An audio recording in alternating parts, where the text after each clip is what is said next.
Okay, so this is point number 4.3 of the form to prompt your thinking on what to prescribe.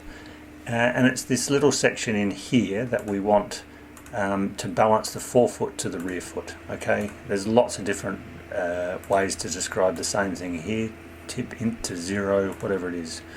My training's been to balance the forefoot down at a certain amount of degrees compared to the position of the rear foot. So this section here is really designed to, well, say the same thing as these two sections up here. Put the calcaneus at the rear foot into a certain position, and you want an everted or inverted position depending on which way you want to go. Okay, and you relate that to the forefoot. So this is essentially the difference between a routine theory no rock device and some of the rocker devices that you want to see as the patients move. So that's that little section there. We'll call it 4.3, balance forefoot to rear foot.